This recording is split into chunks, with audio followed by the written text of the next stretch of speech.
Hello viewers, আসসালামু আলাইকুম।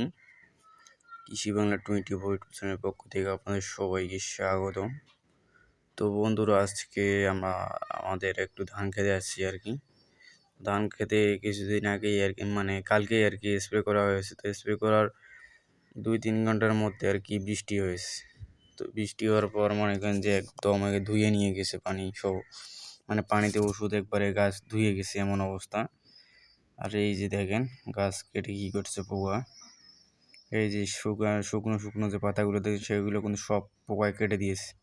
আর যে ধানের যে কুজিগুলো আছে সেগুলো দেখেন একদম একদম একে ধ্বংস করে দিয়েছে, অবস্থা খারাপ হয়েছে। দেখেন ভিতর থেকে একদম সব কিছু দেখা যাচ্ছে, হয়তো ক্যামেরায় পরিপূর্ণ বোঝা যাচ্ছে না। এই যে শুকনো শুকনো যে পাতাগুলো দেখা যাচ্ছে, এই যে ইয়াটা দেখেন কীভাবে কেটে দিছে।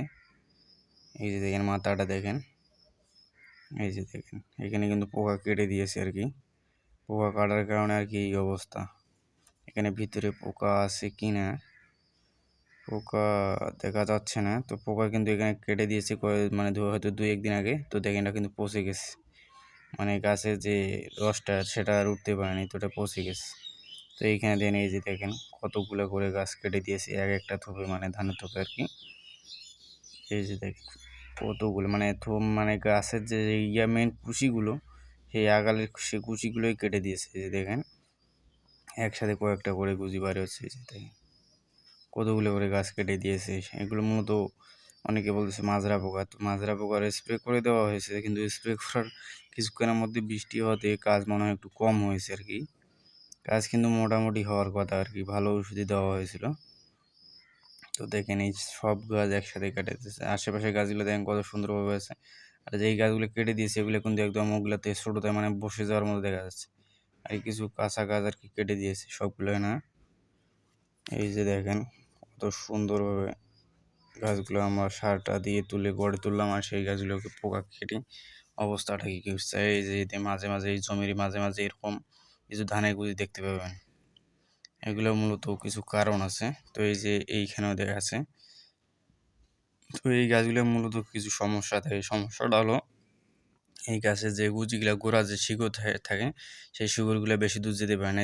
টান দিতে উঠে আসলো, মানে কাদাও বেশি উঠে নেই, চাপা মাটি চাপা কিন্তু বড় বড় চাপা তুলে আসে। অন্য গুজিগুলো টানবেন অনেক বড় বড় চাপা। এই যে দেখেন এই গাছটার গোড়ায় দেখেন শিকড় কম, মানে শিকড় নাই বলতে চলে, শিকড় মানে ছাড়তেই পারে নাই। এই গুজিটাই মূলত কিছু সমস্যা ছিল বিধায় শিকড় ছাড়তে পারে নাই। তো এই যে দেখেন পাতা শিকড় না ছাড়লে তো খাদ্য আসতে পারবে না, আর খাদ্য না থাকলে গাছও বাঁচবে না। তো এই যে দেখেন গাছের কি অবস্থা হয়ে গেছে।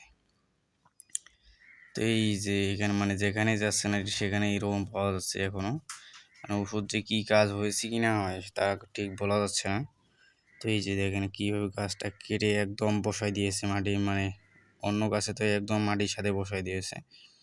তো এখনও কিন্তু 2-1টা কাঁচা পাতা দেখা যাচ্ছে, মানে পোকা কেটে দিয়েছে। এই যে দেখেন এই গাছটাও তো দেখেন, এই গাছটাও কিন্তু পোকা একইভাবে কাটছে। এই যে দেখেন উপরেও কেটে ফেলছে। এই যে দেখেন মাঝে মাঝে শুকনো পাতা যেগুলো দেখা যাচ্ছে সেগুলোই কিন্তু পোকা কাটছে। এই যে দেখেন গোড়া পর্যন্ত একদম, মানে পোকার অত্যাচারে আর মানে কিছু মানে আবাদ করা অনেক কষ্টকর হয়ে যাচ্ছে ভাই, চাষাবাদ করাটা। এই যে দেখেন চারপাশে গাছগুলো অনেক সুন্দর আছে, কিন্তু এখানে এই গাছগুলো কত একদম বসায় দিয়েছে মাটির সাথে। দেখেন কীভাবে পোকাগুলো কাটছে আর কি। তো ভিউয়ার্স, এই হচ্ছে আমাদের ধান খেতে বর্তমান অবস্থা, পোকায় কেটে কেটে শেষ করে দিয়েছে। তো এই কারণে আমরা স্প্রেও করেছি, কিন্তু স্প্রে করার সাথে সাথে হয়তো কিছুক্ষণের মধ্যে বৃষ্টি হয়েছিল। তো তবুও কাজ হয়েছে এতটুকু। তো সবাই ভালো থাকবেন, আসসালামু আলাইকুম।